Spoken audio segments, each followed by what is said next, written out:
To return to the matter again today of the Western Rail Corridor and the other examples of significant underinvestment and neglect relating to the rail network in the West and North West. And I'll be echoing a lot of what Senator Duffy has said here.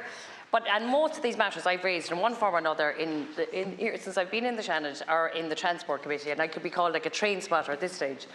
But the trouble about being a train spotter, though, in the North West is that you're restricted to one line, the Sligo-Dublin, and if you happen to be based at the end of the line, which I am in Sligo town, there's nothing to spot travelling east to west before 9 o'clock in the morning and nothing to spot travelling west to east at after 7 p.m. in the evening. But all joking aside, though, the reinstatement of the Western Rail Corridor and the expansion of rail services on the Dublin-Sligo line will have a huge and positive impact upon life of us living in the North West. And I wish to address, I suppose, three specific issues, two of which can be addressed immediately and at very little cost to the budget, and the third will take a bit more time. But first, and I want to recognise that Minister of State Sean Kenny has made encouraging sounds about the possibilities of what can be done, and in this he's, I suppose he's speaking to senior management of Irish Rail, with who I've corresponded on about this, and this is to do with the catering services that were withdrawn from all the services on the rail network at the start of COVID. We know that they've been back reintroduced on the Dublin-Belfast and the Dublin-Cork lines, and we were promised their reinstatement on the Sligo-Dublin line by the start of 2025, and that commitment has not been delivered upon. Irish Rail are blaming the NTA for the failure to deliver a sufficient budget, and Irish Rail and the NTA both assert that the catering service is a loss-making service. I don't buy that, to be honest, because I think there's a small little catering cart set up in Drummond in Leitrim, and if a small independent person is trying to make money out of it, I can't see how this could be a profit-making.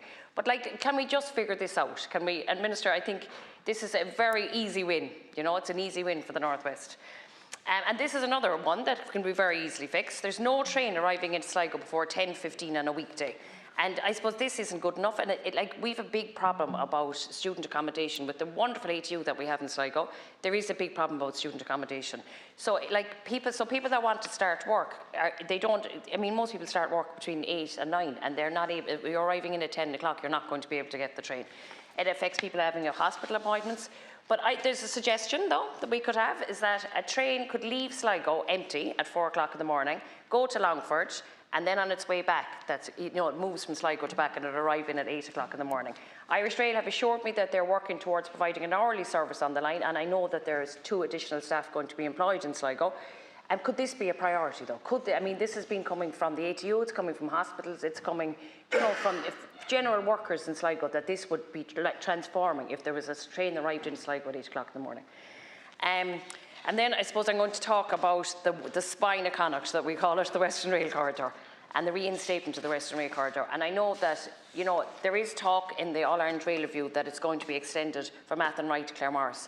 But can we push from Claremorris to Sligo into that? We're like broken records, myself and Senator Duffy in here talking about this. But is there an opportunity to push, to relook at it? Just because there's a rail review there doesn't mean it's set in stone. Can it be relooked at, that extension? It's only 75 kilometres. And since 2019, the North West has been downgraded by the European Commission to a lagging region. So, I suppose if we really are talking about balanced regional development, this is going to be transforming it. And what a legacy to go out on, reinstating the sign. It would be wonderful. It would be to reinstate the Western Rail Corridor, the spine of Connacht. So keep that.